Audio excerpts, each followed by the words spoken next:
Assalamualaikum warahmatullahi wabarakatuh.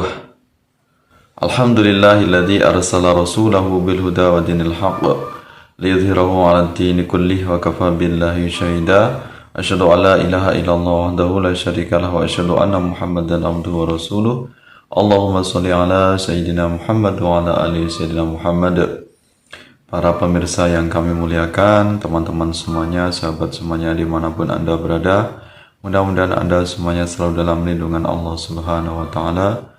Segala aktivitasnya diberikan kelancaran, mudah-mudahan hidup kita senantiasa mendapatkan berkah, kita mendapatkan kebahagiaan fi dunia hatal akhirah, amin ya rabbal alamin. Pemirsa yang kami hormati, pada kesempatan ini kita akan membahas tentang unggulnya kitab Al-Quran dibandingkan dengan kitab Injil atau Bible. Ya, nah ini akan kita uraikan, akan kita bahas mengapa kitab Al-Quran lebih unggul, lebih utama dibandingkan dengan kitab Injil atau kitab Bible. Nama lain dari kitab Injil adalah kitab Bible. Ya, ini berdasarkan fakta ilmiah, kan fakta sejarah atau sesuai dengan data-data ilmiah. Kenapa kemudian saya berkesimpulan bahwasanya kitab Al-Quran ini lebih unggul, lebih mulia, dan tentunya lebih layak untuk dikatakan sebagai wahyu Allah atau firman Tuhan dibandingkan dengan kitab Injil. Ya, walaupun kita tahu kitab Injil termasuk kitab Taurat, ini Al-Quran juga menyatakan bahwasanya bagian dari firman Tuhan, walaupun tentu kitab Al-Quran lebih unggul dibandingkan dengan kitab Taurat, kitab Injil ataupun kitab selain Al-Quran.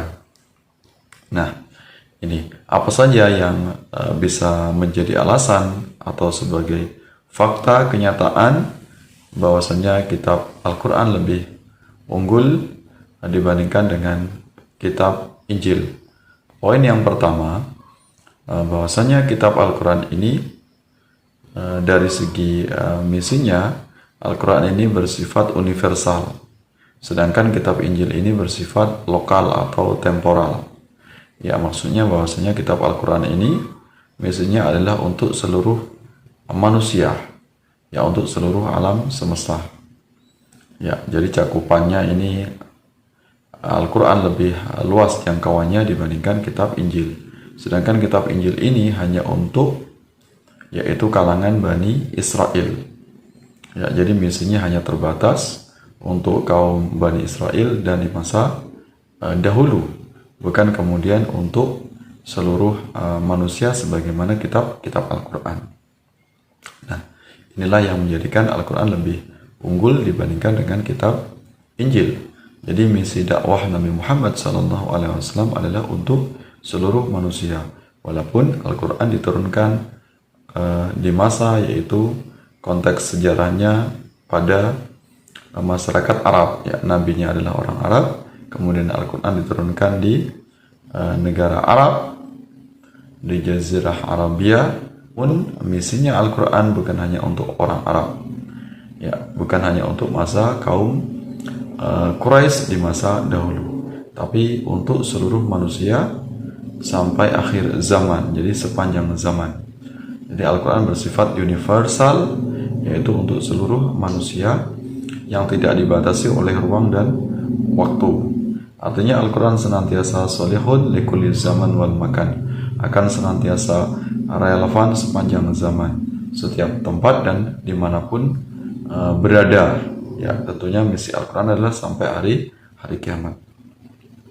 Ini ditegaskan dalam Al-Quran, yaitu surat Al-Anbiya ayat 107, wa ma arsalnaka illa rahmatan lil alamin. Tidaklah kami mengutus engkau wahai Muhammad kecuali untuk seluruh semesta alam. Jadi Allah mengutus Nabi Muhammad tiada lain kecuali yaitu misinya adalah untuk seluruh manusia. Jadi Al-Quran tidak dibatasi oleh ruang dan waktu. Artinya Al-Quran bersifat unlimited, ya, tidak dibatasi oleh tempat, ruang, dan waktu.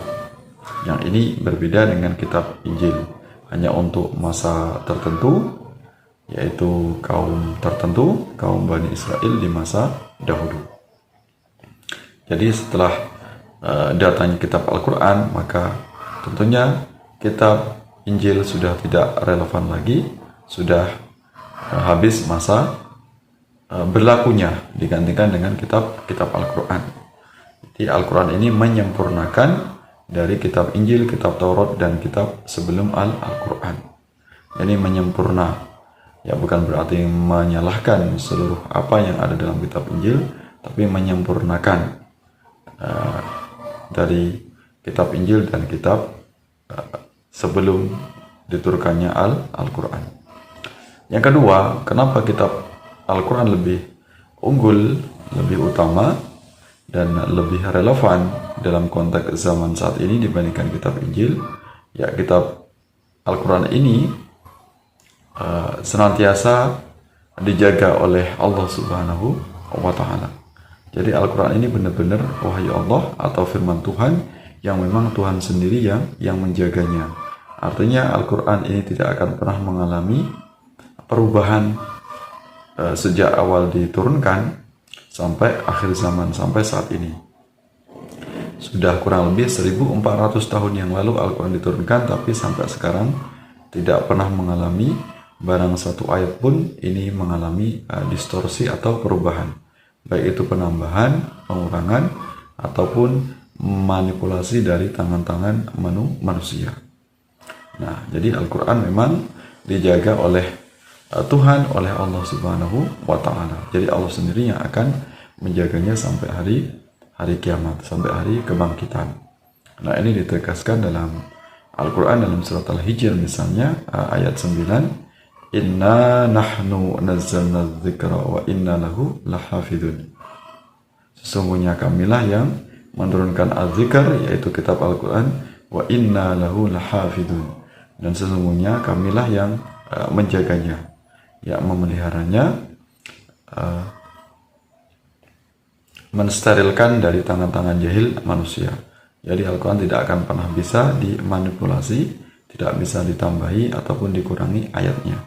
Kalau misalnya ada orang-orang jahat, orang yang jahil berupaya untuk memanipulasi Al-Quran, tentu akan segera ketahuan.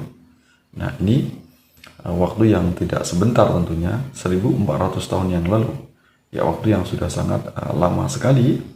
Sampai sekarang Al-Quran ini senantiasa terjaga kemurniannya, terjaga keasliannya, dan tentunya isinya juga senantiasa konsisten, ya artinya tidak mengalami pertentangan antara satu ayat dengan ayat yang lain. Ini berbeda dengan kitab Injil yang mengalami saling bertentangan ayatnya, baik itu Injil dalam kitab Matius, Markus, Lukas maupun Yohanes.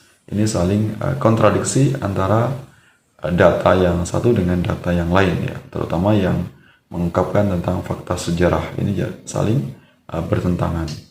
Jadi mengalami inkonsistensi, ya bertentangan antar ayat. Ini berbeda dengan Al-Quran yang saling menguatkan antara satu ayat dengan ayat yang lain, ya saling menafsirkan antara surat, antara ayat dengan antara ayat yang lain yang memiliki tema yang sama. Jadi ibaratnya Al-Quran ini adalah satu bangunan yang saling melengkapi, saling menyempurnakan, saling menjelaskan antara satu bagian dengan bagian yang lain. Nah, kemudian yang poin ketiga, kenapa Al-Quran ini lebih unggul, lebih mulia dibandingkan kitab Injil, dan kita katakan bahwasanya kitab Injil saat ini sudah tidak relevan lagi karena sudah ada kitab yang terbaru, yang terkini, kitab yang lebih mutakhir dibandingkan kitab Injil, yaitu kitab Al-Quran. Jadi kalau kita tahu bahwasanya kitab yang sudah usang, maka tentu sudah tidak sesuai dengan zamannya, ya tentu akan jadi problem, jadi masalah. Ini berbeda dengan kitab Al-Quran yang kitab terkini yang senantiasa update ayatnya, yang tidak bertentangan dengan fakta sejarah, tidak bertentangan dengan bukti ilmiah. Nah, ini kitab Al-Quran dikatakan kitab unggul dibandingkan kitab Injil, yaitu sampai saat ini kitab Al-Quran senantiasa dihafal, dijaga oleh jutaan manusia. Jadi Al-Quran satu-satunya kitab yang bisa direkam oleh otak manusia. Jadi jelaslah bahwasanya kata-kata atau ayat dalam Al-Quran ini mengandung firman Tuhan, bukan perkataan manusia biasa.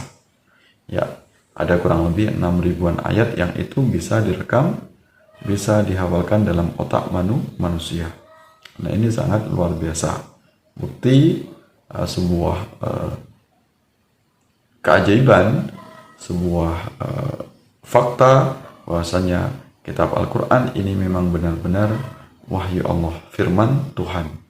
Buktinya kenapa dia bisa dihafal oleh otak manusia, baik itu kalangan remaja maupun orang-orang dewasa.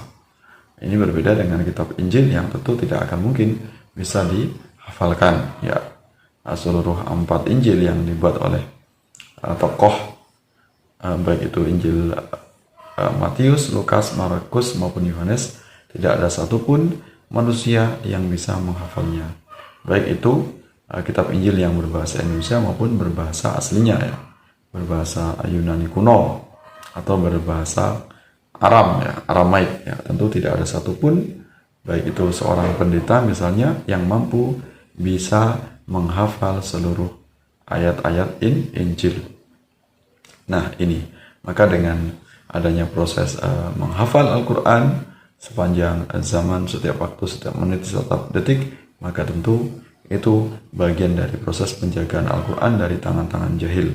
Jadi setiap dihafal ada dalam rekaman otak manusia, maka ini menjadi saksi, menjadi bukti ketika ada orang yang berupaya untuk memalsukan Al-Quran, baik itu ditambahi maupun dikurangi, diselipkan kata tertentu, maka akan lekas ketahuan. Karena bisa dikoreksi, ya, bisa dicek atau dilacak bunyinya melalui otak manusia, yaitu melalui hafalan yang sudah tersimpan dalam otak manusia dan senantiasa terjaga kitab Al-Quran sampai akhir zaman. Itulah beberapa fakta, beberapa bukti yang nyata, walaupun tentunya masih banyak alasan yang lain kenapa kitab Al-Quran lebih unggul, lebih relevan untuk saat ini. Jadi dengan adanya kitab Al-Quran, maka kitab-kitab lain sebelum Al-Quran maka sudah sangat uzur, sudah sangat usang, dan sudah tidak relevan lagi untuk digunakan. Ya, mudah-mudahan bermanfaat, mudah-mudahan menambah keyakinan kita terhadap wahyu Allah, firman Allah Subhanahu wa taala yang tercantum dalam Al-Quran. Mudah-mudahan kita senantiasa mengimaninya, menghayatinya, dan bisa mengamalkan dalam kehidupan kita. Kita bisa menjadikan Al-Quran sebagai kitab hidayah, kitab petunjuk bagi manusia, sehingga kita bisa memperoleh keselamatan, kebahagiaan, keberkahan di dunia sampai akhirat, ya, fi dunia hatta akhirah. Amin ya rabbal alamin. Wallahu muwaffiq ila aqwamit thariq. Wassalamualaikum warahmatullahi wabarakatuh.